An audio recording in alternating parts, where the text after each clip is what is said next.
reunión del pasado mes, observábamos la manera como se distribuían las energías débicas en nuestro universo. Así pudimos cualificar una serie de entidades angélicas que, partiendo de los altos lugares del esquema y del sistema solar, convergían en los humildes elementales o fuerzas materiales que constituyen la tierra, el agua, el fuego y el aire y el éter. Viendo que había una serie indescriptible de jerarquías trabajando al unísono para complementar la voluntad del Señor. Ahora quizás sería necesario orientar nuestras investigaciones hacia el mago, aquel que utiliza las fuerzas de la naturaleza para crear en forma consciente y constructiva, tal como es la ley y el orden en la magia organizada planetaria. No se puede ser mago, realmente mago, sin ser un iniciado en los misterios de la naturaleza, que en forma de secretos se le comunican al iniciado en cada nueva iniciación. Así, las pequeñas iniciaciones establecen contacto a través del iniciado con los devas constructores y con los espíritus de la naturaleza. En otro orden de cosas, cuando se van realizando las sucesivas iniciaciones, el mago establece contacto con los ángeles, con mayúscula, porque de ángeles hay una indescriptible cantidad dividida en muchas huestes y jerarquías. Y finalmente se llega a aquella etapa en la cual el mago se ha convertido en un adepto de la buena ley o en un maestro de compasión y de sabiduría, el cual tiene la facultad y la oportunidad de establecer contacto con los propios arcángeles que guían cada uno de los planos del sistema solar y cada una de las esferas de nuestro esquema planetario. Pero en cada iniciación se le comunica al iniciado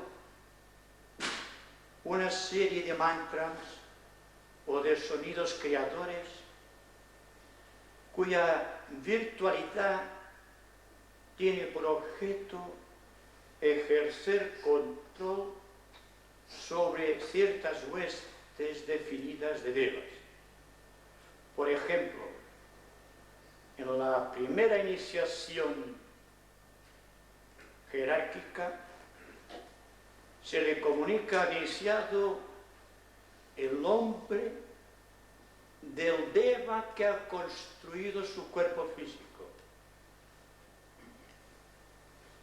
Y merced a la pronunciación de este nombre, puede ejercer un control estricto sobre este deva constructor, el que ha construido este aspecto material esta forma que nosotros confundimos con el yo.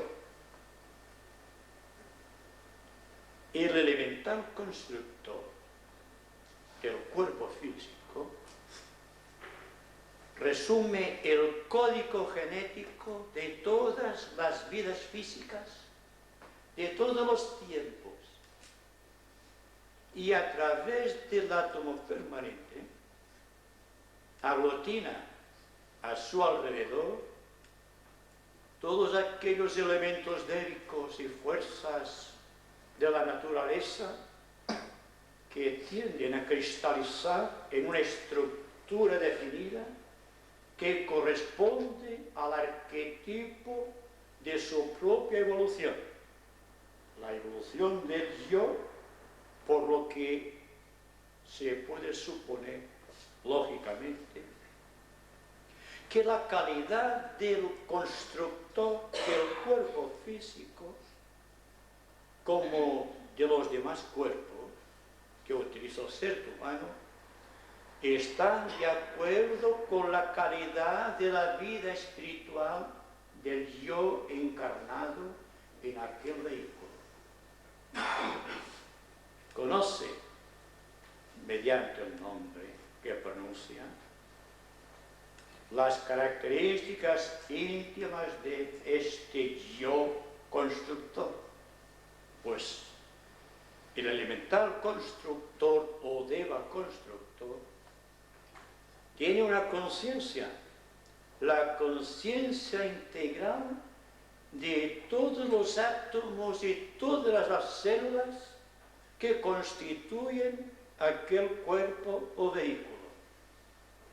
Y por tanto, a través de cada una de las fuerzas que desarrolla cada uno de estos elementos que constituyen el cuerpo, se puede poner en contacto con una increíble cantidad de fuerzas débicas que están en sintonía con aquella vibración del elemental constructor.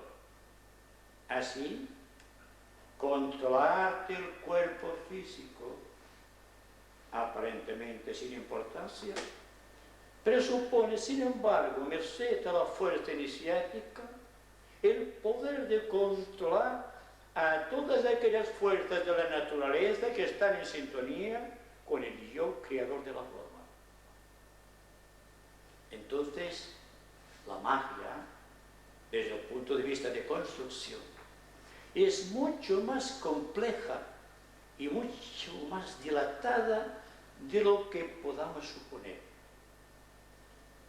Tenemos también otro código genético, que es el código genético mediante el cual fue construido el cuerpo astral que poseemos en la actualidad. Es el resultado en el presente de todo cuanto fuimos astralmente en el pasado.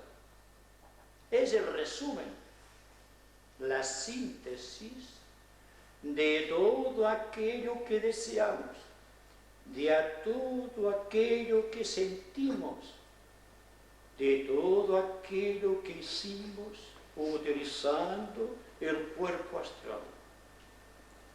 Y al igual que el cuerpo físico, el elemental constructor del cuerpo astral es una fuerza coherente que arranca de un yo angélico, indescriptible quizá para muchos, pero que tiene el poder de aglutinar mediante la fuerza que destila de sí mismo a la increíble cantidad de átomos astrales y células astrales que constituyen la estructura del cuerpo emocional. Y también en la segunda iniciación se le revela al iniciado el nombre oculto de este deva constructor del cuerpo astral. Y a través de la pronunciación de este nombre puede ejercer control sobre todo su cuerpo astral.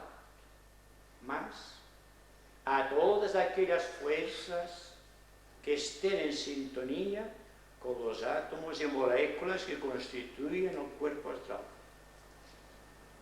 Dense cuenta que el trabajo del mago es un trabajo de sintetización de todas las fuerzas que componen la expresión física, astral, mental, búdica o átmica de nuestra propia naturaleza. Solamente conocemos tres cuerpos definidos: el físico, del cual somos autoconscientes, el astral, del cual somos hasta cierto punto conscientes, y el cuerpo mental, que difícilmente tenemos control, porque casi que no tenemos todavía conciencia del cuerpo mental. Pero en la tercera iniciación se produce lo que llamamos la triple integración de los tres constructores de los vehículos. Al iniciado se le confía el nombre del Deva, constructor del cuerpo mental, y a través de la pronunciación correcta de este nombre, o de este mantra, o de este sonido, puede ejercer control sobre una infinita cantidad de salamandras que constituyen en su totalidad el cuerpo mental del iniciado. Y, por analogía, con todas aquellas fuerzas débicas surgidas del fuego que constituyen la mente y estén en sintonía con el elemental constructor de la mente o del cuerpo mental. Nos encontramos, pues, en la tercera iniciación, primero, que el iniciado controla a través del sonido del mantra o del nombre a tres elementales constructores: el yo débico constructor del cuerpo físico, el yo débico constructor del cuerpo astral y el yo débico constructor del cuerpo mental, más la pronunciación correcta de su propio ángel solar. Por lo tanto, cuando en el misterio de la transfiguración se contempla al iniciado como Jesús, Elías y Moisés, se demuestra que el iniciado ha establecido contacto con su tríada espiritual, lo cual significa que es consciente de su yo superior y al propio tiempo tiene la facilidad o la facultad de poder integrarse voluntariamente y conscientemente con solo pronunciar el nombre de su ángel solar. Tenemos entonces la tercera iniciación: tres nombres, tres sonidos, tres mantras en poder del iniciado, más el nombre ultra secreto que confiere el poder de invocar directamente al ángel solar o yo superior. Aquí existe ya por primera vez la integración total de los tres cuerpos con la vida espiritual. Y es por tal motivo, por esta pureza, por esta radiación, que el iniciado puede soportar sin peligro la presencia del Señor del mundo, la presencia del único iniciador, la presencia del Dios de nuestro planeta. Yo no pasaría de aquí en el aspecto de explicar el misterio de la iniciación, porque para muchos es difícil todavía poder controlar en cierta manera y hasta cierto punto el cuerpo físico, con sus tendencias instintivas hacia la materia, o al cuerpo emocional hacia el depósito de materia emocional, o materia emocional elemental, del cual surgen todas las formas elementales, astrales, de todos los seres vivientes. Y el mundo de la mente es lo mismo. De la mente conocemos aquello que podemos percibir mediante el equilibrio de los demás cuerpos, del físico y del astral. Hay una escapada hacia arriba y entonces muchos podemos empezar a pensar por nosotros mismos, lo cual significa que hemos tenido cierta autoridad sobre el elemental constructor del cuerpo mental. Y así se va sucediendo en la vida del mago estas tremendas transformaciones internas que le hacen consciente de ciertos planos de la naturaleza ocultos a la mayoría de los seres humanos, que le permiten estabilizarse, de crear un carácter, de robustecer su voluntad. No podemos hablar de magia sin hablar de la voluntad del mago, del poder, de la intención del mago, para poder conquistar paso a paso, pulso a pulso, todas las esferas que constituyen los planos del universo y convertirse progresivamente en un creador. Pues, aunque sea furtivamente, podríamos decir que la cuarta iniciación, el iniciado aprende aquella fórmula mágica mediante la cual le será revelado el nombre de su propia morada espiritual. Tiene la intuición, un interés profundo por descubrir su esencia, su raíz. Y esto se culmina en la quinta iniciación, cuando el hierofante, el iniciador, le comunica al iniciado el nombre de su propia morada espiritual.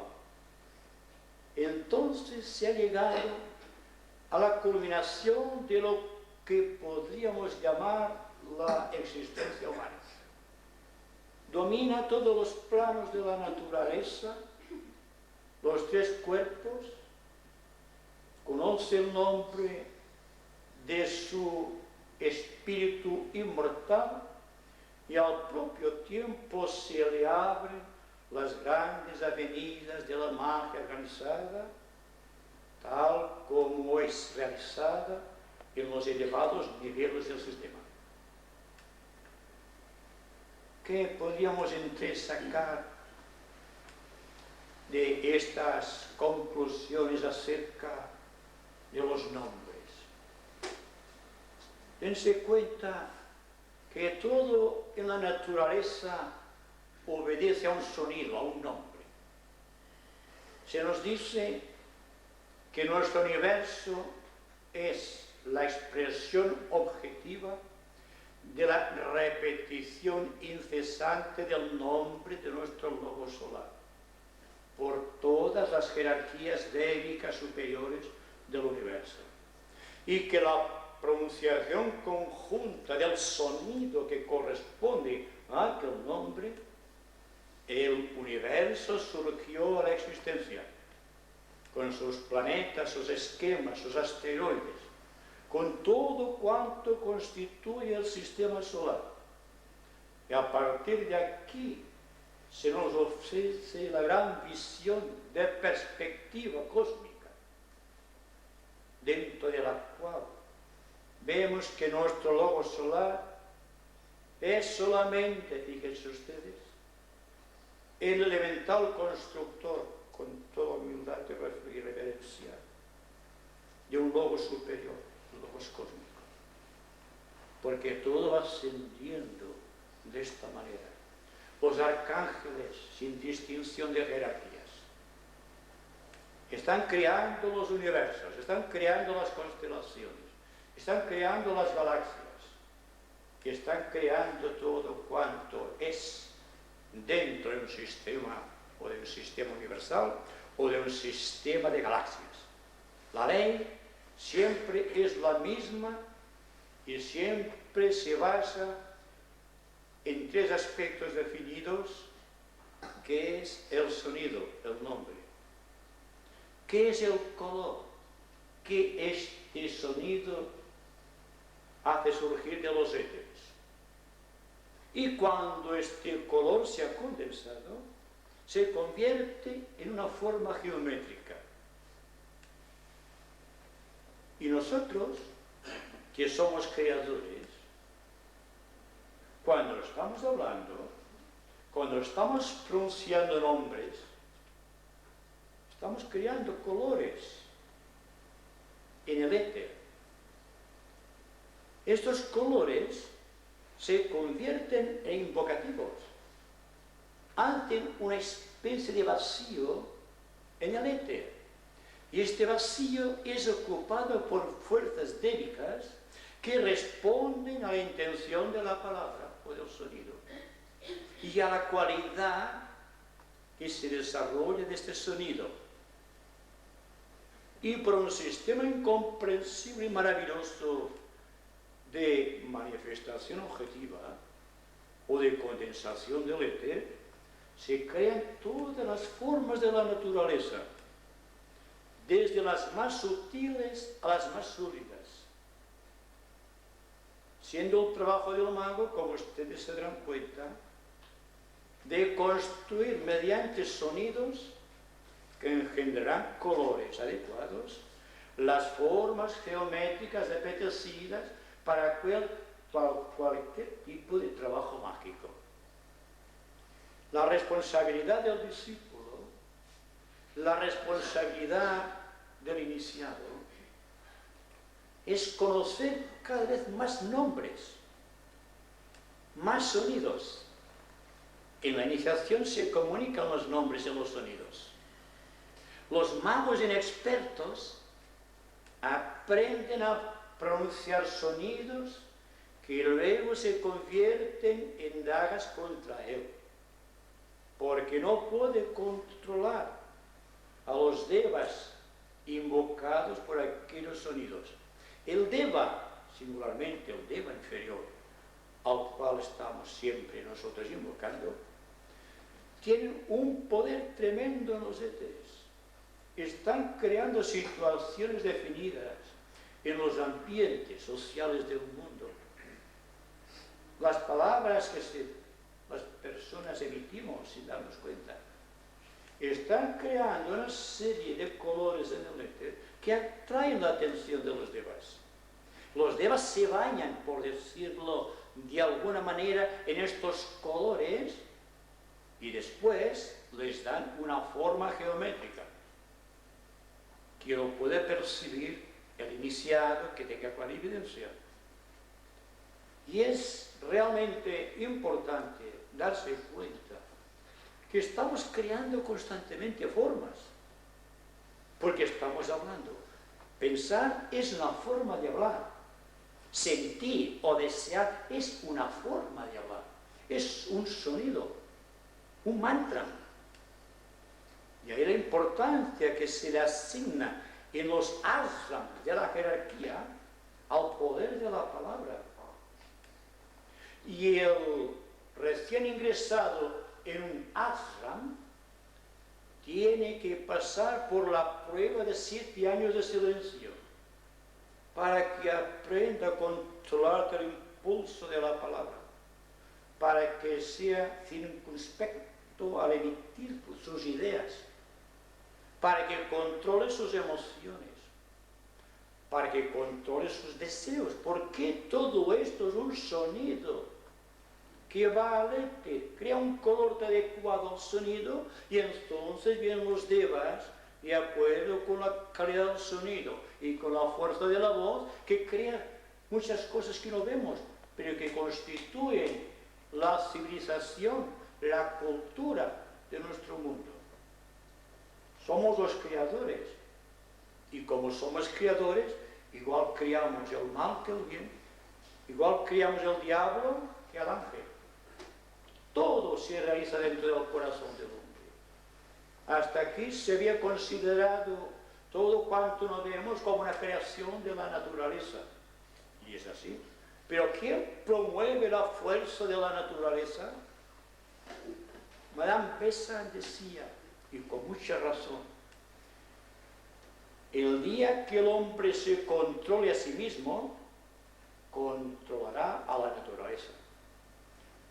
El viento, el agua, el fuego, el aire, todo esto está en manos del hombre y no se da cuenta. Las devastaciones, los huracanes, los torbellinos, los volcanes, ¿de dónde surgen? De una cosa inerte, de una cosa que no tiene conciencia. Surge de la conciencia de los hombres, de nuestra propia conciencia, las plagas, las enfermedades, que son sino formas mentales o formas psíquicas que hemos creado y vamos creando constantemente por nuestras formas erróneas de vivir, de pensar, de comportarnos. Y así apliquen ustedes todo esto a cuanto nos rodea. La naturaleza es sabia, pero es una sabia inconsciente que puede ser modulada a través del ejercicio, del recto ejercicio de la ética en el hombre. Y esto es la primera lección que se aprende en el ashram.